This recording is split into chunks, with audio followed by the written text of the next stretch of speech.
Assalamualaikum warahmatullahi wabarakatuh. Sebelumnya perkenalkan, kami dari kelompok 5 ini memaparkan hasil praktikum tentang pertumbuhan dan perkembangan kami. Sebelumnya, perkenalkan, nama saya Ahmad Nadikomo, saya Muhammad Tanzil. Saya Felisa, saya Kalustari, saya Numayati. Kalau gitu langsung lanjut aja ke landasan teori. Yang pertama adalah landasan teori cahaya. Cahaya merupakan salah satu faktor yang mempengaruhi tumbuhan selama proses pertumbuhan dan perkembangan, serta merupakan sumber energi untuk fotosintesis. Tanpa cahaya, tumbuhan tidak akan mampu berfotosintesis dengan baik. Dan cahaya bermanfaat bagi pertumbuhan, terutama sebagai energi yang nantinya akan digunakan untuk proses fotosintesis klorofil. Akan tetapi, cahaya juga dapat menghambat proses pertumbuhan karena cahaya dapat memacu difusi auksin ke bagian yang tidak terkena cahaya. Lalu selanjutnya landasan teori dari cabai merah. Cabai merah sendiri termasuk famili Solanaceae dan merupakan salah satu komoditas sayuran yang memiliki banyak manfaat, bernilai ekonomi tinggi dan mempunyai prospek pasar yang menarik. Lalu selanjutnya ada landasan teori jagung. Jagung merupakan salah satu jenis tanam pangan yang sering ditanam oleh petani.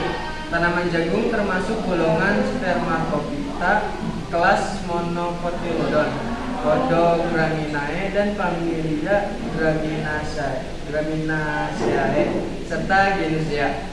Lalu selanjutnya adalah latar belakang. Jadi latar belakang itu salah satu faktor eksternal yang mengaruhi pertumbuhan tanaman adalah cahaya. Cahaya matahari sangat berpengaruh terhadap proses fisiologi tanaman seperti fotosintesis, respirasi, pertumbuhan, serta pembukaan dan penutupan stomata, serta percambahan dan pertumbuhan tanaman. Sifat cahaya matahari yang mempengaruhi pertumbuhan yaitu intensitas cahaya, kualitas cahaya, panjang gelombang, dan namanya penyinaran atau panjang cahaya. Cahaya matahari diperlukan oleh tanaman untuk melakukan dua tahapan, yaitu reaksi terang yang dilakukan di xylofoid dan siklus Calvin yang dilakukan di stomata. Kebutuhan intensitas matahari setiap tanaman berbeda-beda. Intensitas cahaya yang rendah dapat menghasilkan daun lebih besar, lebih tipis dengan lapisan epidermis tipis dan jumlah stomata lebih banyak. Ketika terjadi perubahan intensitas cahaya, maka tanaman akan melakukan penyesuaian. Penyesuaian tanaman yang ternaung dan tanaman terbuka bertujuan untuk efisien kegiatan fotosintesis sehingga tanaman dapat tetap bertahan dan produktivitas tanaman tetap tinggi. Terima kasih Norma. Kalau gitu selanjutnya akan dibacakan rumusan masalah oleh Baik, selanjutnya adalah rumusan masalah. Sini kami mengambil dua rumusan masalah, yaitu yang pertama, bagaimana pengaruh cahaya terhadap pertumbuhan cabai merah dan jagung. Yang kedua, apakah pertumbuhan cabai merah dan jagung yang terkena cahaya akan sama dengan pertumbuhan cabai merah dan jagung yang tidak terkena cahaya. Selanjutnya ada hipotesisnya. Untuk hal kami memperkirakan tidak ada perbedaan antara pertumbuhan cabai merah dan jagung, baik yang terkena sinar matahari maupun tidak. Salah satunya adanya perbedaan antara pertumbuhan cabai merah dan jagung di tempat yang terkena sinar matahari maupun yang tidak kena. Selanjutnya ada 7 poin. Ada pula tujuan kami melakukan praktikum ini adalah yang pertama, untuk mengetahui pengaruh cahaya terhadap pertumbuhan cabai merah dan jagung. Yang kedua, untuk mengetahui perbedaan pada pertumbuhan cabai merah dan jagung yang terkena cahaya dan yang tidak terkena cahaya. Yang ketiga, untuk mengetahui kualitas tanaman yang bagus untuk dipanen, apakah harus terkena cahaya atau tidak. Terima kasih Tanda atas penjelasannya. Kalau gitu lanjut ke analisis dan pembahasan yang akan dijelaskan oleh Nisa. Jadi di sini mau jelasin analisis dan pembahasan. Data dari hasil pengamatan di atas dapat diketahui bahwa pada hari ketiga tumbuhan jagung yang terkena matahari dan yang tidak terkena matahari akarnya sudah mulai muncul. Sedangkan pada tumbuhan cabai merah belum tumbuh sama sekali.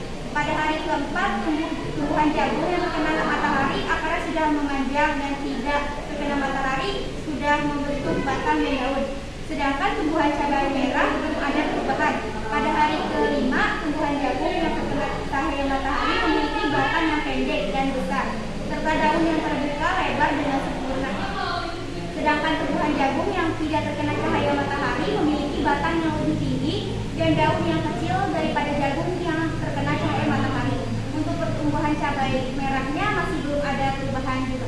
Terima kasih Nisa atas penjelasannya. Kalau gitu kita masuk ke kesimpulan yang akan dijelaskan sama. Kesimpulannya, berdasarkan hasil penelitian tersebut dapat diketahui bahwa pertumbuhan tanaman jagung yang terkena cahaya matahari cenderung lebih lambat daripada tanaman jagung yang tidak terkena matahari. Tanaman jagung yang terkena cahaya matahari memiliki batang yang besar, daun yang lebar, dan berwarna hijau. Sedangkan tanaman jagung yang tidak terkena cahaya matahari memiliki batang yang tinggi dan kecil, serta daun yang tipis dan berwarna pucat. Namun, pada pertumbuhan tanaman cabai merah belum bisa kita simpulkan bagaimana perbedaan tanaman cabai merah yang terkena cahaya matahari maupun yang tidak terkena cahaya matahari karena dari hari ke-0 sampai hari ke-5 belum ada perubahannya.